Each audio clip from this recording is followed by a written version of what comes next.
CzarThwomp here, and welcome to episode 11 of Apollo Justice. Last time, we finished our first investigation portion of Turnabout Corner, and we met Waki and his charming OG Loke-esque self, and then basically we started the trial where Waki is trying to dig his own grave. He's trying to get thrown in jail. Apparently he wants to be like OG Loke. He wants some hard time in prison, so that way he can pump out his hit single. Okay, but anyways, we also have Klavier, Kristoff's brother, being the prosecutor. It was found during the family health checkup. The family checkup? That was the wackest thing of all! All us G's lying there, taking eye exams and all that! And then Waki, I can imagine his eye exam taking the longest time.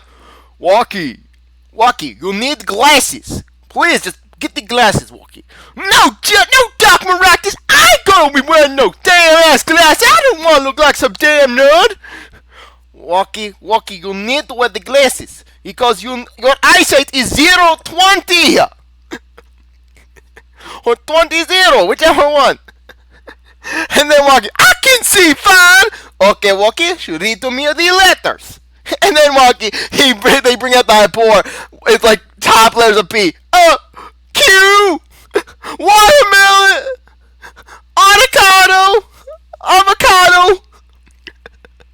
television, squiggly line, the Declaration of Independence. How is that Declaration of Independence? It looks like a rectangle with a bunch of squiggly lines. I guess that Declaration of Independence. Better die young and fair with Bizoy! A relief to hear. What's a relief? Oh, did your father not tell you? That bullet you carry so close to your heart, if not attended to immediately, it could kill you. What? Thank you! There's mercy in this world! Yes, Herr Dr. Maractus had knowledge concerning the striking time bomb in you. Knowledge that could have saved your life. No way! That's whacked! There's proof, your checkup report. How ironic that you would kill the one man capable of helping you. You're almost as careless as he was.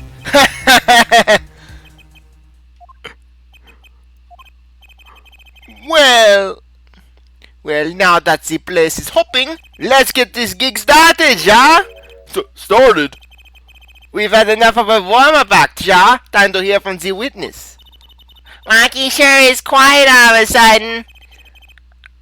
I'm a little uneasy myself. Partially because I'm wondering if he dies, do I still get paid? Is this Gavin's strategy? To bring out creepy guys in graduation outfits? So, you've attached your name and occupation.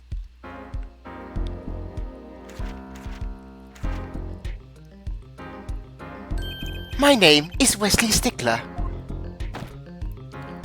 By occupation, I take it you refer to some labor that profits society at large as proposed a livelihood, under which definition I must confess to being unemployed. However, we must acknowledge the meaning of identity, which is commonly attached to this notion of occupation, and once we have accepted this reality, we can see our confusion is not just sought per se, but derives instead from the vagueness inherent in all representation of thought. By which he means to say that he is a student. Thankfully, my Westley voice allows me to speak pretty fast. Yeah, this voice has just been the one I've always pictured with Westley. From the first moment I saw him. A junior at Ivy University, if I'm not mistaken. Yeah, so officially Westley shares an alumni with Phoenix. Yes, in the Department of Science and Engineering. Filled with curiosity for all things, I spend my days in pursuit of truth, owning my...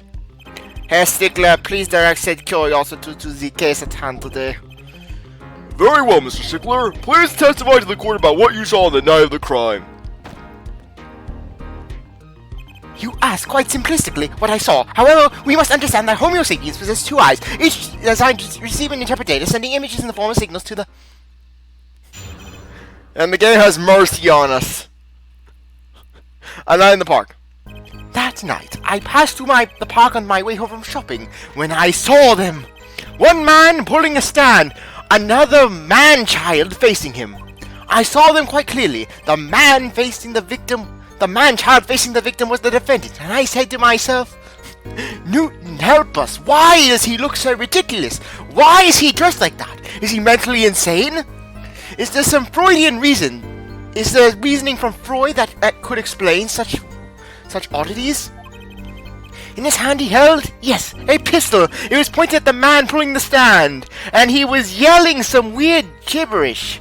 I could pick out the words G, crack-a-lacka, and bizoom bizoy. I don't know if that was some sort of battle cry or some incantation to summon the demons of hell.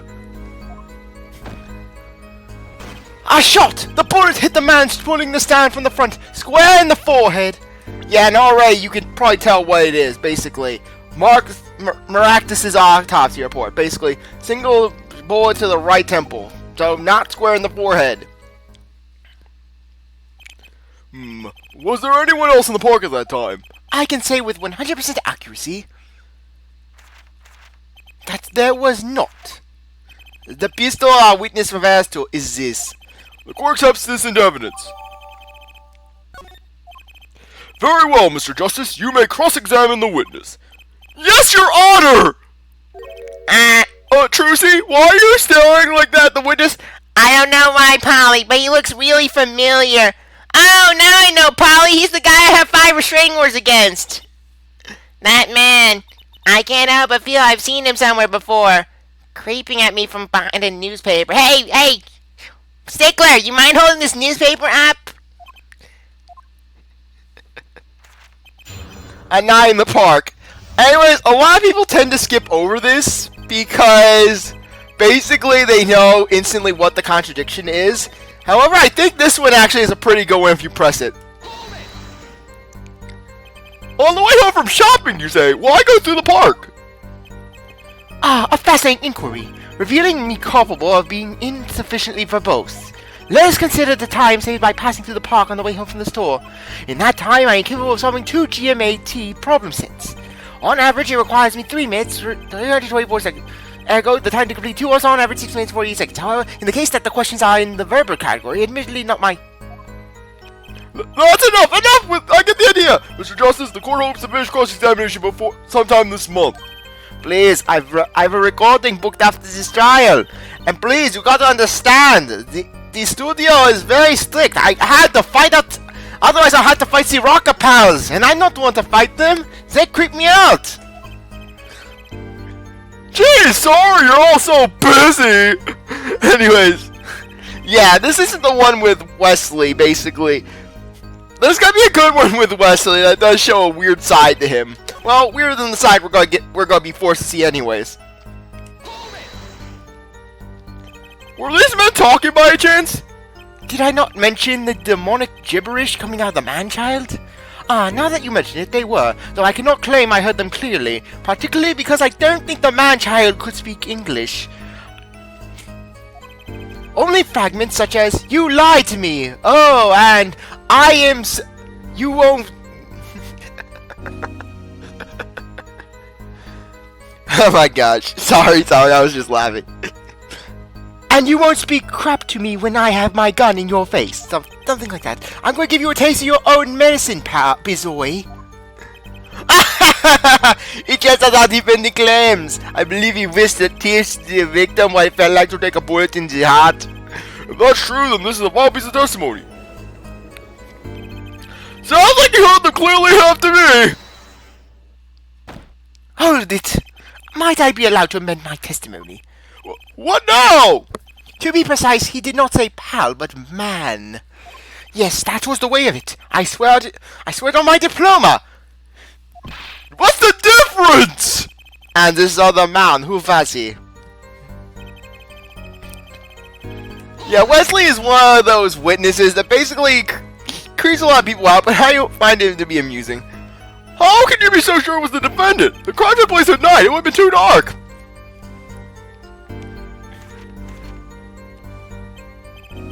Perhaps I was remiss in not mentioning this earlier. Huh? You see, in class, I always sit in the very backmost seat. Do you know why? Who yours! Because I do not wish anyone to copy my perfect notes. Yeah, Wesley, way to be a team player for your classmates. Don't help them out. I can understand just not wanting them to copy out your tests or your assignments, but your notes? And this relates to your testimony, how? I mention this to illustrate my predisposition to which is perfect. It was dark, you say, yet there were lights in the park. If I say the defendant was in the park that night, then he was in the park that night. It is hard, immutable fact. He sure is confident. He seems to be telling the truth, too. Oh.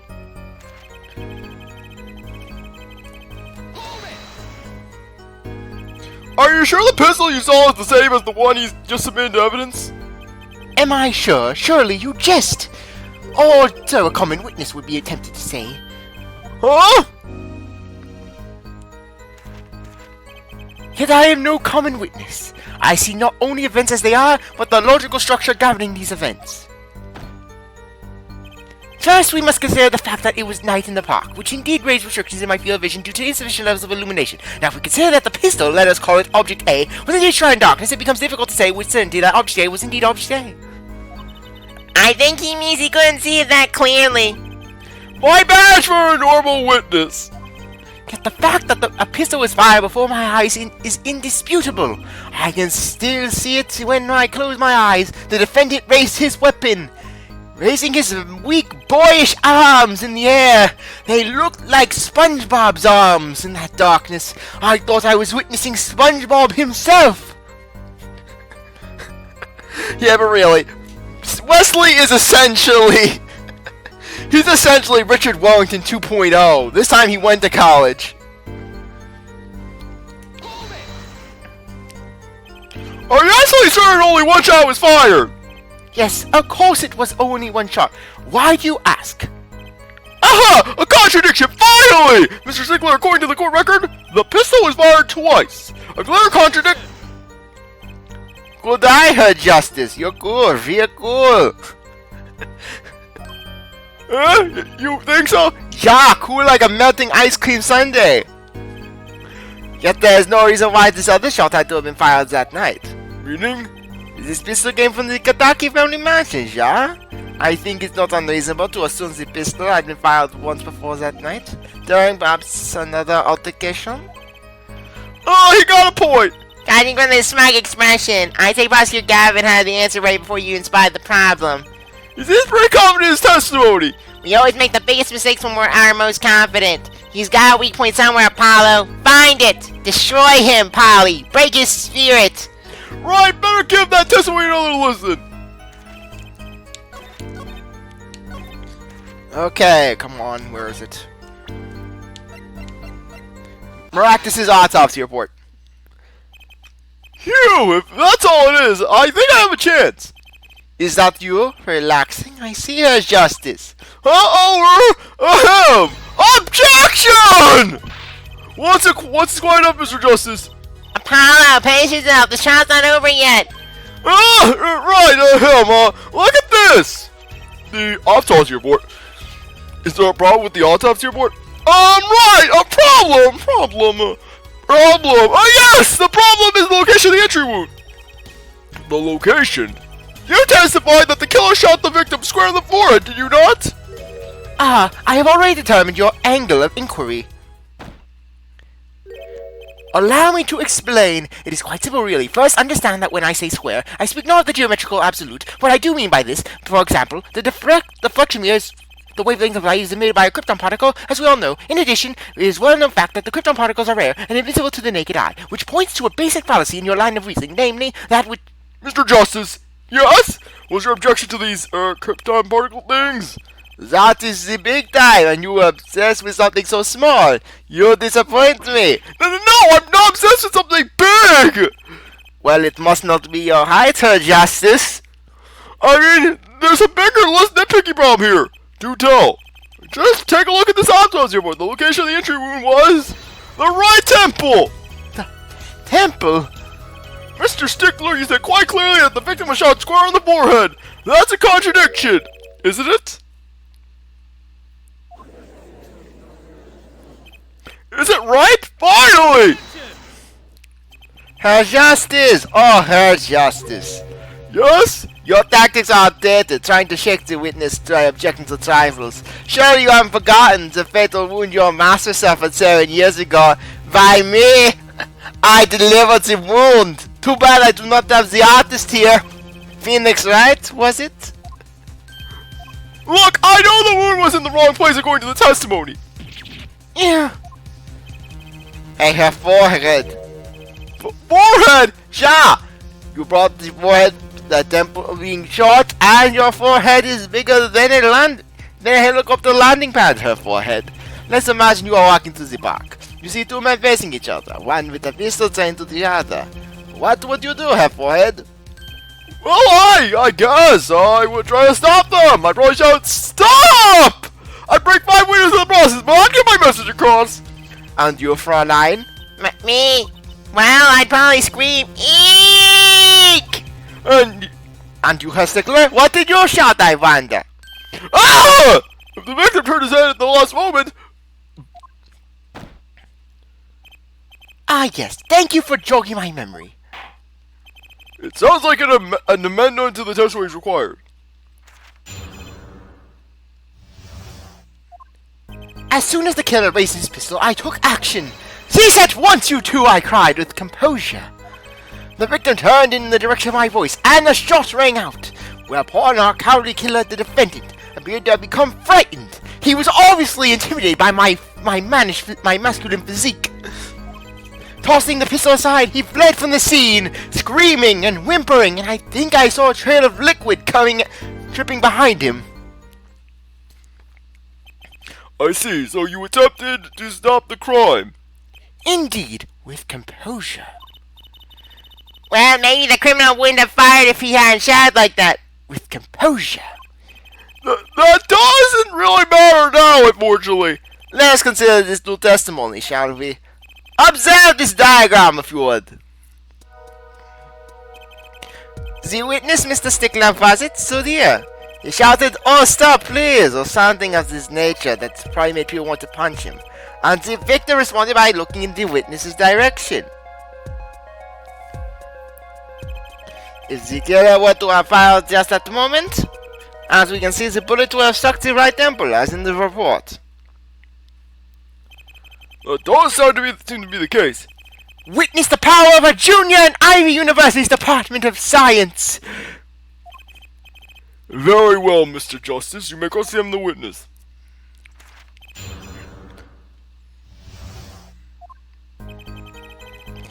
Okay, let's do this. So you saw a raised pistol. Weren't you frightened? I am a science major. I have no fear. It can be said we students of Ivy University know no fear, mostly because our workloads have crushed our spirits. We welcome death. The moment I saw that pistol, my innocence of justice compelled me to take action. That was really brave of you. You might have gotten shot. Eh? You certainly were lucky. If I was the killer's shoes, I certainly wouldn't have left the witness behind. He actually looks like he had no idea he was in danger. Regardless, I attempted to halt the bloodshed.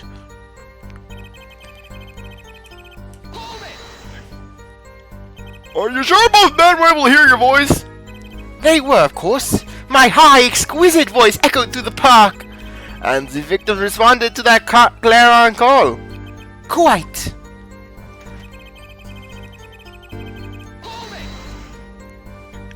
Did you hear the gunshot at the same time as the victim turned? Indeed, I would say about the same time to be precise. And the victim didn't ask you for help? It can be said that he didn't have time to ask. He didn't even have time to take a single step. I'm totally sure that the killer fired because Mr. Stickler started him. Don't say it too loud, Trucy, please!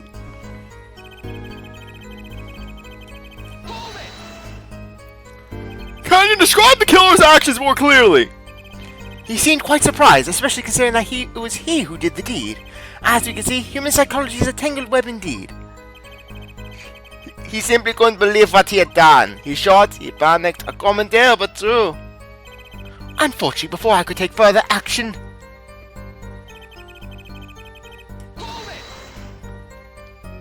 You didn't try to apprehend the criminal? It all happened so fast. Sorry, I was getting my Klavier and Wesley's voices mixed up. It all happened so fast. I'm afraid I hadn't the time. Doesn't something about that strike you as odd, Apollo? What? The killer was in a hurry, right? He fired the pistol and tossed it right away. According to the testimony, that's what happened, yes? In that case, I'd expect to find something that we didn't find. Find something? Find what? I like that contradiction. I'm kinda sad to see it go. Not as sad as I feel. What do we do now? At least the testimony's getting a little clearer. She's right. Maybe I can find something to use in this new testimony. Okay.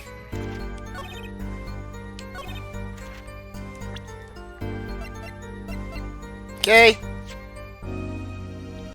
Yep, boom, there we go. Just wanted to double check. Wait a second! Another misleading request. Yet you're so beholden to your own mode of discourse, you can't see how it affects you. Oh, come again? Wait a second, you say. A second? Are we intended to wait just that? A single second? 1/16th of a minute? That's hardly enough time to draw a breath, let alone make a statement in court. 60th! What is wrong with me? Now, how do you ask for a longer period of time? Say 3 minutes, 35 seconds to... Mr. Justice! Yes, Your Honor? Am I understand you are object to the length of a second? Yes, no! Here, just take a look at the pistol! It doesn't have a single fingerprint on it! A common ploy made all the more common, I fear, by the prevalence of television. Criminals these days are loath to leave fingerprints. Wait, but you said the killer tossed the gun and ran!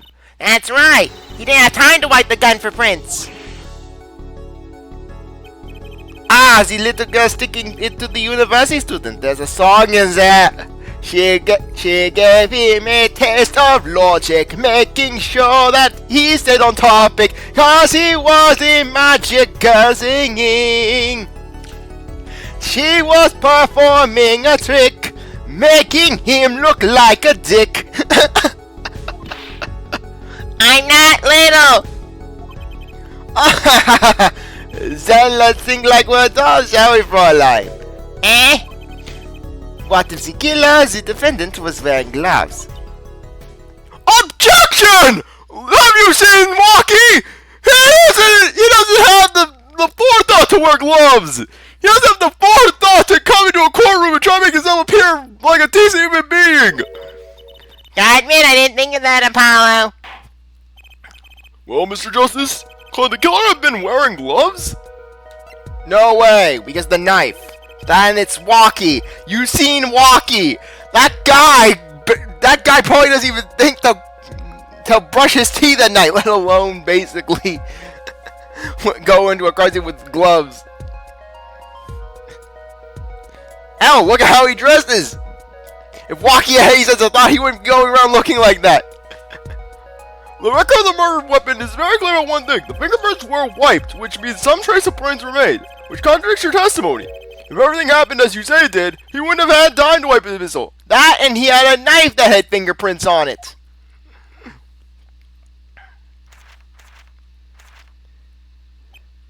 That may be, but it does not change what I saw. The killer, the defendant, he threw down the murderous weapon from his hand and fled. And this pistol was found at the scene of the crime. Sorry, I had some mucus. Strongly suggesting that this was the weapon he disposed of. That sounds solid to me. Well, Herr Forehead, any of your freshest objections?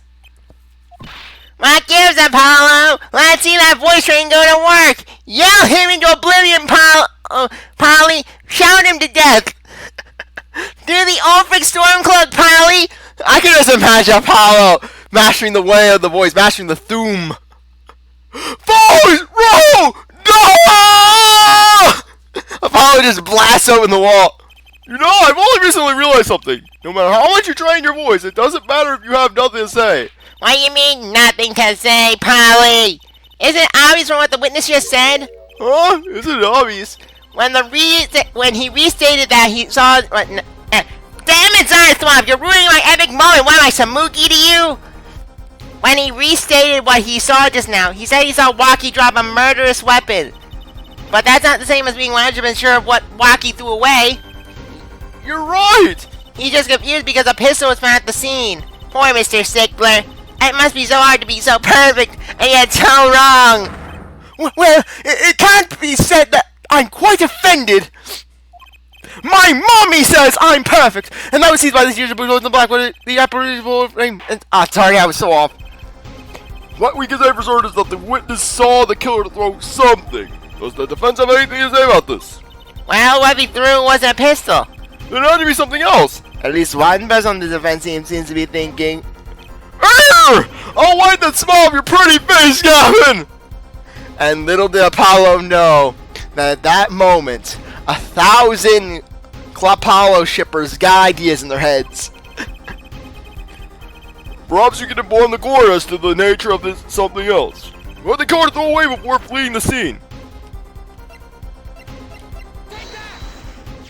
Is that a sword? We'll answer that question in the next episode. Anyways, I really appreciate that you stick around to watch the episode. Review. We come back for the next one. If you like, subscribe, comment, share, do whatever you want. And with that, I'll see you next time. Bye.